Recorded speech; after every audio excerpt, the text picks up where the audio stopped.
हम आदरणीय चेयरमैन श्री रमेश राठी साहब से मिले। इनको हमने सेक्टर की काफ़ी समस्याएं बताई, जैसे रोडों की। हमारे रोड जर्जर हालत में है, जिसका लगभग 6 महीने के करीब हो गया, टेंडर भी लग चुका है और लेकिन काम शुरू नहीं हो रहा। इस विषय में हमें एक्शन साहब श्री पवन जी से काफ़ी बार मिल चुके हैं। अब हमारा टेंडर होने के बाद भी रोडों का काम क्यों नहीं शुरू हो रहा, वो बता रहे हैं बार बार ठेकेदार लेट कर रहा है। इस विषय में हमने चेयरमैन साहब से बताया। और दूसरा, हमारे यहाँ पानी की लीकेज और जो सप्लाई कर्मचारी हैं वो पानी टाइम पर नहीं छोड़ रहे। कभी किसी टाइम छोड़ देते हैं, कभी किसी टाइम। उस विषय में भी हमने एक्शन साहब को काफ़ी बार शिकायत दी है। इस विषय में भी चेयरमैन साहब से बताया आज। दूसरा, जो हमारी बिजली की समस्या है सेक्टर में, एक जो कच्ची कॉलोनियों में होता है जहाँ पर बिजली नहीं होती, दूर दूर से तार डाल के लाते हैं, उसी तरह यहाँ की हालत है। ना तो कहीं पे पट्टी लगी हुई है, ना तार जो हैं वो काफ़ी ढीले हैं। हल्की ही हवा आती है, उसमें भी फॉल्ट हो जाता है। और एक फॉल्ट ठीक होने में यहाँ पर लगभग 10 से 12 घंटे लग जाते हैं। पूरा पूरा दिन रात बगैर बिजली के रहते हैं। हमें यहाँ पर हमें जब सेक्टर वासियों ने यहाँ पर प्लाट लिया तो ये सोच के लिया था कि सेक्टर में अच्छी सुविधाएं मिलेंगी, लेकिन यहाँ पर एक कच्ची कॉलोनी की तरह हमें सुविधाएं मिल रही है। रोड टूटे हुए हैं, कच्चे रोड हैं। दूसरा, बिजली की समस्या है काफ़ी, पानी की समस्या है, सीवर ओवरफ्लो हो जाते हैं। सीवर का भी टेंडर लग चुका है, लगभग 6 महीने हो चुके हैं। हमें आदरणीय मुख्यमंत्री श्री खट्टर साहब से मिले थे 6 महीने पहले। उन्होंने हमारा ये काम करवाया था, लेकिन काम शुरू नहीं हो रखा है, उसका भी धीमी गति से काम चल रहा है। और अभी हमारे यहाँ पर 200 से 250 फैमिली रह रही हैं और हर दूसरे दिन कम से कम 10 मकानों के सामने जो सीवरेज ओवरफ्लो की समस्या हो रही है। सेफ्टी टैंक से खाली करा रहे हैं, काफ़ी बदबू आती है जब ये सेफ्टी टैंक से खाली कराते हैं। और पानी, जो गंदा पानी है वो बाहर मकानों के सामने निकल कर चलता है। तो आज हमने आदरणीय चेयरमैन श्री रमेश राठी जी से इन विषयों पर इन समस्याओं के बारे में बताया। और हम इनसे ये चाहते हैं कि इन समस्याओं को हमारा जल्दी से जल्दी पूरा करें, जिससे लोगों को समस्या से निजात मिले। धन्यवाद। सर, ये बताएं कब कब से आप आरडब्ल्यू के प्रधान है और कब से ये जो शिकायत है कब से आपका काम करी है और उसका कुछ रिजल्ट मिला या नहीं मिला? मैं अभी तक सेक्टर 13 का आरडब्ल्यू का प्रधान 4 साल से हूँ। मुझे 5वां साल लगा हुआ है। हमें उडा ऑफिस में भी जाते हैं, एस्टेट साहब से मिले इन समस्याओं के बारे में, लेकिन सिवाय आश्वासन के काम नहीं हो रहा। और हमें बिजली के समस्या के विषय में एसडीओ साहब से, एक्शन साहब से काफ़ी बार मिल चुके हैं, लेकिन ये जो मैंने अभी आपको बताया कि हमारे यहाँ में तार ढीले हैं और इनमें कोई फट्टी नहीं लगी हुई, इस विषय में हम 3 साल से बिजली ऑफिस में घूम रहे हैं और हमारे पास ही इसके लेटर भी हैं उनसे इश्यू हुए हुए, लेकिन इनका कोई काम नहीं हो रहा। 1% भी काम नहीं। अभी तो एसडीओ साहब ने बोला हर दूसरे दिन की समस्या पर ट्रांसफर हो जाएगी और किसी से बात करें। ये फॉल्ट की हर दूसरे दिन की समस्या है। हल्की हवा चलती है, फॉल्ट हो जाता है यहाँ पर।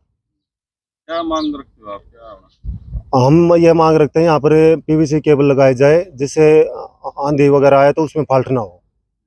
पानी की जो लीकेज है पानी की लीकेज की हमारी ये समस्या है, जो हम गंदा पानी पीने को मजबूर हो रहे हैं। बार बार उनको बताना पड़ता है यहाँ लीकेज है, यहाँ लीकेज है। उनको जल्द से जल्द ठीक किया जाए। और ये लकड़ी का जो गट्टा होता है, गुटका, वो डाल के जाते हैं। हम उनको लीकेज के बारे में बताते हैं। लीकेज मान लो आज बता दिया तो कम से कम उस लीकेज को 1 हफ्ते में जाके ठीक करते हैं। वो देखने आएंगे, फिर उसमें टेम्परेरी करके जाते हैं लकड़ी का गुटका वगैरह, और जिससे हम गंदा पानी पीने को मजबूर हैं। वेद प्रकाश, सेक्टर 13 में। क्या दिक्कत है सेक्टर 13 में? दिक्कत सारी दिक्कत है, कॉलोनी से बुरा हाल है। 1 साल पहले तो राठी साहब के पास गए थे, ठीक है ना, उन्होंने भी यही आश्वासन दिया आज हो जाएगा, कल हो जाएगा। आप इसी रोड से आए होगे ना, जज्जर रोड से, उधर देखा है आपने एक गड्ढा, पता नहीं किस टाइम एक्सीडेंट हो जाए, किसका हो जाए, और उसमें हुआ भी है। बोला हो जाएगा, ये उसका मामला, उसका हर महकमे के पास हम जा चुके हैं, लेकिन कोई समस्या का हल नहीं हो रहा, सिर्फ आश्वासन है। इसी आश्वासन के कारण जो है ना, ये अभी जो सरकार हो रही है, यही आश्वासन हो रहा है। आश्वासन से काम थोड़े चलते हैं। जेई साहब के पास डालो, एसडीएम के पास, एसडीओ के पास गए, वो बोला मेरी अभी कब जा रहा हूँ मैं, मेरी तो ट्रांसफर मेरी ट्रांसफर होने वाली है, मैं क्या कर सकता हूँ। ये तमीज से ही बात नहीं हो रही, कम से कम ये तो बोलो हाँ जी हो जाएगा, नहीं कोई मतलब नहीं। मुख्य क्या क्या समस्याएं हैं? क्योंकि बिजली की समस्या थी, उस के पास गए थे। बिजली में आप किसी भी रोड पे चले जाओ, देखो पेड़ों के बीच में लाइन है, अगर आंधी आएगी, थोड़ा सा बारिश होगी तो एक दूसरे से टच होते हैं, फॉल्ट हो जाता है। पानी की लीकेज आपको भी दिखा देते हैं हम, और उनको भी दिखा दिया, हर कॉर्नर पे पानी की लीकेज है। उससे फिर पानी की समस्या तो पूरे देश में हो रही है, ये तो सेक्टर 13 ही है, कम से कम उसको लीकेज को तो ठीक करें। ये किस लिए है फिर? प्रशासन भी तो कुछ काम कर रहा होगा, नहीं कर रहा है। ठीक है सर, ये समस्या है, इससे तो अच्छा एक कॉलोनी में रह जाते। किसी अधिकारी के पास भी कहीं राजवीर दलाल। क्या दिक्कत है? देखो जी, हमारे सेक्टर 13 के अंदर हम पिछले 2 साल से अपनी आवाज उठा रहे हैं। यहाँ पर समस्या ही समस्या है, समस्या के अलावा और कुछ है ही नहीं। हम जो अपना जीवन सेक्टर समझ के आए थे, यहाँ सेक्टर है ही नहीं, नाम का सेक्टर है और वो भी हुड्डा का सेक्टर में ये स्थिति है। तो हरियाणा सरकार ने सोचना चाहिए, जो हमारे अधिकारी हैं, जो आज कर्मचारी काम करे तो वो कर क्या रहे। ग्राउंड पर कोई भी अधिकारी एसडीओ एक्शन जेई से लेकर के 1% भी, हम 10 बार लिखितम दे के आए हैं, एसडीओ को, एक्शन को, जेई को लिखितम मौके पे दिखाया गया है। हर अधिकारी के पास गए हैं, सिद्धार्थ के पास गए हैं, एक्शन पवन के, 1% भी कार्रवाई नहीं करते। खाली बोलने की भी तमीज नहीं। एसडीओ साहब तो बिजली वाले ये कहते मेरी ट्रांसफर हो जाएगी, मैं चला जाऊंगा।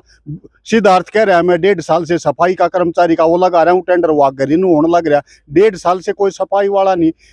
यहाँ पर जो मार्केट की जगह है उसके अंदर अभी भी हमारे सेक्टर के अंदर जो खेती होने लग रही है, जो जमीन पर अवैध कब्जा है, यहाँ पर अवैध रूप से ट्यूबवेल का पानी का जो हमारे सरकार बगैर किसी मिली जुली के अगर तो कोई 1% काम नहीं होता। एक साधारण व्यक्ति को छोटा सा वो कर देता है, रोंग साइड बाइक चलती है या कोई वो हो जाता, उसका चालान पुलिस प्रशासन तभी काट देती है। हमारे सेक्टर में तो इतने बड़े बड़े काम हो रहे, चोरी यहाँ हो रही, उसका कोई समाधान नहीं। अवैध पानी का दोहन हो रहा है, उस पर हमारे अधिकारी कोई काम नहीं करे। अवैध रूप से बिजली के कनेक्शन दे रहे, उस पर कोई कर्मचारी। हरियाणा सरकार इस मामले में 100 के 100 विफल है और ये रिजल्ट इन्होंने जो है अपने इस चुनाव के अंदर भी देख चुका है। जनता इस चीज से परेशान है और जनता को कोई अधिकारी सुनाई नहीं कर रहा जी किसी भी रूप से। और हमारे पास तो लिखितम है और आपको सारे दिखा दिए, फोटो तारों के आपने देख लिए, पेड़ों के मैंने दिखा दिए, पानी के मैंने आपको दिखा दिए। तो इन पर अगर कार्रवाई 10% भी हो जाए तो कम से कम हम नाराज, लेकिन हमारी तो 1% भी नहीं है। हमारे पास 2 साल से हम हर जगह घूम लिए, हरियाणा चंडीगढ़ से लेकर के यहाँ अभी भी मेरी जेई साहब से ये बात हो रही थी, जेई साहब ने कह रहा है अगर भाई मेरे को बताया नहीं, बताया क्या लिखितम देकर है, हमारे पास रिसीविंग है, एक्शन की रिसीव है, एसडीओ की रिसीविंग है। मेरा मकान बनने लगा, मैंने तब कंप्लेंट करी थी, वो आपको अभी दिखाई है, वो 1.5-2 साल से वो ठीक नहीं हो तो ठीक क्या करेंगे। ये कोई भी किसी भी उसका सेक्टर 13 के अंदर 1% भी कोई भी डिपार्टमेंट काम नहीं कर रहा। काम कर रहा होता आप बताओ किस चीज का हुआ? ना रोड का, ना पानी का, ना बिजली का, ना सप्लाई का, किसी चीज का नहीं।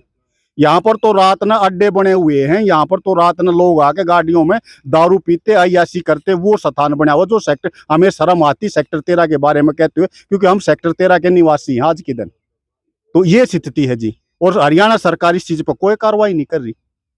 हम तो आपसे पत्रकार महोदय जी ये चाह रहे हैं, अगर ये हमारी आवाज ये सरकार तक पहुंच जाए तो सरकार को कम से कम ये तो पता चल जाए हमारे अधिकारी कर क्या रहे हैं, उनकी ड्यूटी क्या है, लायबिलिटी है उनका। बोलते तो ये कहते हैं ऐसा बोलने का, हम आप हमारे को बोलते क्यों? जब हम अपनी कोई डिमांड रखते हैं, हम अपनी जरूरत की, वो सरकारी ड्यूटी कर रहे हैं, वो वहां से सैलरी मिल रही, तो हमारे का क्या बोलने का अधिकार भी? वो बोल ये भी ऐतराज करते हैं आप हमारे को बोल क्यों रहे? जेई बिजली वाला एसडीओ तो हमारे से बात ही नहीं करता, ये कहता हमारे को बोलने का राइट नहीं आपको, तो किसको बोलेंगे? हम किसी और डिपार्टमेंट में जाए बिजली को लेकर के। जब बिजली महकमे का हरियाणा सरकार उसको सैलरी दे रही है, उसका ये जवाब होता है मेरे तो ट्रांसफर होकर चला जाएगा या तुम ट्रांसफर करवा दो, मेरा क्या कर लोगे? मैं तो 1.5 साल से कह रहा हूँ टेनी कटेगी तो कट जाएगी, ना तो नासी। ये उसका जवाब है, अधिकारी का जवाब है ये। देखिए पत्रकार साहब, ये हमने बिजली विभाग को 14/6 तारीख को अब 5वां या 6ठा लेटर सौंपा है, जिसमें बिजली केबल का है कि यहाँ पीवीसी केबल डाली जाए या इन जो ये एल्यूमिनियम के तार डाल रखे हैं इनको कसा जाए और इनमें पट्टी लगाई जाए, लेकिन कोई कार्रवाई नहीं। इससे पहले भी हम ये देखिए एक लेटर 1/6/2023 को ये सौंप रखा है, उनकी रिसीविंग है हमारे पास।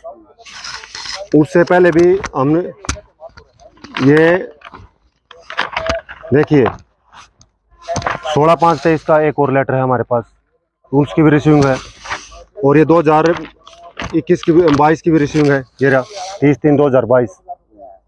हमने काफ़ी लेटर सौंप रखे हैं बिजली की समस्या से निजात पाने के लिए, लेकिन कोई कार्रवाई नहीं।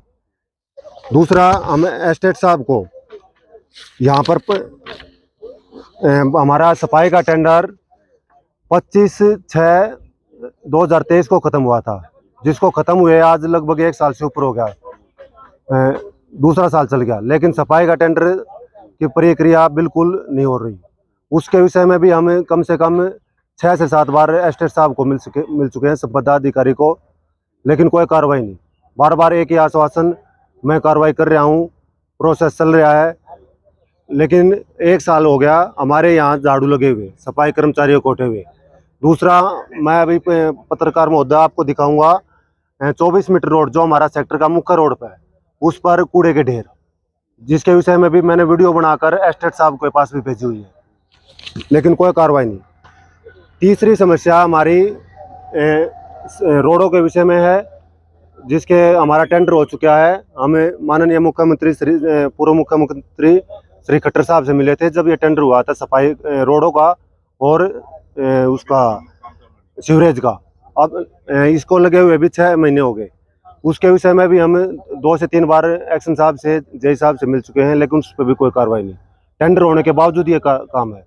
क्या मांग आप क्या चाहते हैं? हमारी ये मांग है, हमें इन समस्याओं से निजात दिलाई जाए, बिजली समस्या से, पानी समस्या से, जो कि एक व्यक्ति की मूलभूत आवश्यकता है, पानी की और बिजली की।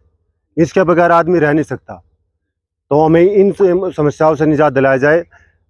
सबसे बड़ी समस्या सीवरेज ओवरफ्लो की, जो घरों के सामने अभी हमारे यहाँ 200 से लगभग फैमिली हैं, अब भी इतना ओवरफ्लो हो रहा है। मान लें कल हमारे यहाँ और आबादी बढ़ेगी तो क्या हाल होगा।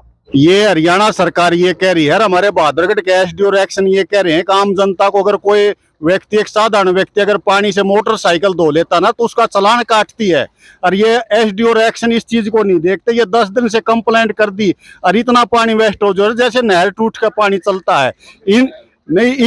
इस एक्शन को एसडीओ को और जेई साहब को शर्म आनी चाहिए। किसी आम आदमी को कितना पकड़ के तुम 1000-2000 का चालान काट के ये दिखाते हो अगर जी हमने ये काम कर दिया। यहाँ पर इतना पानी वेस्टेज हो रहा है, जो कि भारत सरकार ये कहती है, और आम आदमी, धार्मिक व्यक्ति चेयरमैन रमेश जी ये कहते पानी का स्तर इतना गिर गया, पानी को बचाओ, जल को बचाओ, देश बचाओ। देश कहाँ से बचेगा जब जल ही नहीं है। ये एसडीओ एक्शन, मैं हरियाणा के मुख्यमंत्री नायब सैनी से ये आदेश देना चाहता हूँ। मेरा आदेश देने का कोई लेवल नहीं है। आम आदमी, क्या ये हमारे बहादुरगढ़ के हर महकमे के अधिकारी ऐसी लापरवाही कर रहे हैं? अगर जो ऐसी लापरवाही तो अपने कोई एक चौकीदार रखता वो भी नहीं करेगा, वो भी अपनी ड्यूटी को निभाता है। और इनको तो लाखों रुपए सैलरी भत्ता सब कुछ दिया जा रहा है हरियाणा सरकार से। कोई 10 दिन हो गए जी, 10 दिन से कंप्लेंट कर दी, पूरा खेत भरा, जनारा समुद्र भरा सेक्टर 13 में। सेक्टर 13 का समुद्र बन चुका है। जी राठी साहब, देखो ये क्या समस्या लोगों ने बताई है आपको, और ये सामने दिख भी रहा है, पानी की समस्या बड़ी विकट हो रही है, यहाँ पे पानी की हो रही है। पानी का जहाँ पर आप जैसे लोग पानी बचाने की बात कर रहे हैं, तो यहाँ सरकारी विभाग क्या होता नजर आ रहा है? मैंने तो वीडियो देखी थी, ये भाई दफ्तर पे आए थे आरडब्ल्यूओ की टीम, तो वीडियो देख के बहुत हैरानी हुई थी कि ऐसा भी काम हो रहा है। तो मैं कहा भाई दिखाओ, मौके पे दिखाओ। तो देख के ये देखो पानी कहाँ जनता को मिलेगा जब सारा पानी यहीं वेस्ट हो जाएगा। तो वो तरह इसीलिए तो आज भादौड़ में अनेकों कॉलोनियों में पानी नहीं जाता, ये सारा पानी तो वैसे वेस्ट हो रहा है। तो ऐसे अधिकारी जो काम नहीं करते, हम ऊपर लिखेंगे सरकार को कि इन पर एक्शन होना चाहिए सख्त से सख्त। ये सेक्टर 13 के अंदर जो अवैध खनन पानी का हो रहा है, जो पानी को ले जाके बेचा जा रहा है, इसकी हम कंप्लेंट कई बार हुड्डा ऑफिस में कर आए हैं, लेकिन इसके बाद भी हुड्डा ऑफिस से कोई भी इसके लिए कोई जवाब, कोई कार्रवाई कुछ नहीं है। ऐसे ही धड़ल्ले से यहाँ पर सब काम चल रहे हैं। ऐसे 10 ट्यूबवेल लगे हुए हैं जो जेईएसडीओ की नॉलेज में डाले हुए हैं, पिछले 1 साल से बोल रहे हैं, लेकिन हम तो कह के थक लिए। हमने तो हाथ जोड़ लिए हुड्डा डिपार्टमेंट से, अगर जी हम तो आने का ना आने का कोई फायदा नहीं। जब हमारी सुनाई नहीं हो रही, ऊपर तक हरियाणा सरकार तक भी आप दिशा के माध्यम से कोई मैसेज भेजते हैं, उस पर भी कोई कार्रवाई ना होती। पता नहीं ये पैसे में चल रहे हैं, कैसे चल रहे हैं। सब के हरियाणा सरकार कह रही है हमने रेशपत और वो पर्ची खत्म कर दी। यहाँ जित भी देखते हैं वहाँ सारे अवैध काम होते जा रहे हैं। कौन से देश से मिले थे अभी दोबारा? हम एक्शन पवन से मिले और अपने सिद्धार्थ है अपने स्टेट ऑफिसर, हम बड़े अधिकारियों से मिलो ले, उन्होंने हमारे सामने जेई को बुला के बोला था, कामेश जेई था। हाँ, क्या बोला था उन्होंने ये कहा था जी हो जाएगा, कर देंगे, हम ज्यादा कुछ नहीं कर सकते, देखेंगे, बस यही कहते हैं। वो कह रहे संतोषजनक कोई जवाब ही नहीं दे रहे। हाँ, ये देख लो आप हमारे सामने, ये सब पानी है, ये ट्यूबवेल है, ये सेक्टर 13 है। सर ऐसे ऐसे और भी 10 ट्यूबवेल है आगे इस माइनर के ऊपर, सभी ट्यूबवेल ही ट्यूबवेल है। ये ट्यूबवेल है या तो सप्लाई छोटी सर, ये सारा भर जाएगा, इसमें निकाल लेगी ना। जो ऐसे भरता रहता ना, ये किसी पशु के किसी पशुआ के काम आता पीने का, ना यो पानी वेस्ट के वेस्ट होता है।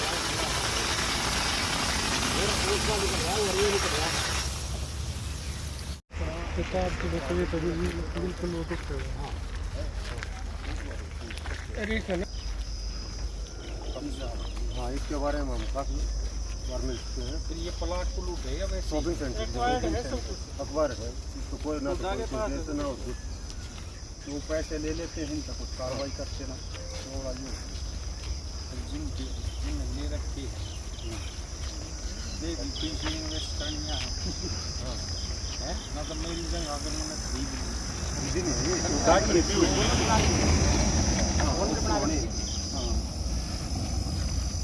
आज हमारे RWA के बहुत ही आदरणीय प्रधान जी और सेक्रेटरी साहब और सदस्य दफ्तर पे आए थे। उन्होंने सेक्टर में कई समस्याएं थी, उसको लेकर हमारे को वहाँ बताया। तो हम भी यहाँ मौके पर पहुँचे हैं और देखा कि जो इनकी समस्याएं थी बिल्कुल वास्तविक हैं। रोड टूटे हुए हैं और लीकेज बहुत ज़्यादा है। तो अभी हमारी एक्शन साहब से ही बात हुई है, जेई साहब से भी, तो उन्होंने ये हमारे आश्वासन दिया है कि सारे काम जो रोड का है चाहे लीकेज का है अभी जल्दी से जल्दी पूरा कराया जाएगा। और बार बार RWA अपना पूरी तरह काम कर रही है, इनका हम धन्यवाद करते हैं कि ये आवाज़ उठाने का जो काम होता है अधिकारियों तक प्रशासन तक पहुंचाने का वो कर रही है। तो हम इनके साथ हैं इन समस्याओं पे। और ये समस्याएं आप भी देख रहे हो, आपने भी देखी है। बहुत पानी सबसे कीमती है आज, क्योंकि आप देखते हो अनेकों जगह पानी है नहीं और यहाँ पानी खराब हो रहा है। तो ये बड़ी भारी समस्या है, इसको तुरंत ठीक कराया जाएगा। अभी आ रहे हैं जेई साहब और लाइनमैन, सारी चीज़ें दिखाकर 2-3 दिन में पानी की सबसे पहला प्राथमिकता से ठीक कराई जाएगी। फिर रोड का काम है, जो भी समस्याएं हैं हम खुद डिपार्टमेंटों में जाएंगे, ठीक कराएंगे।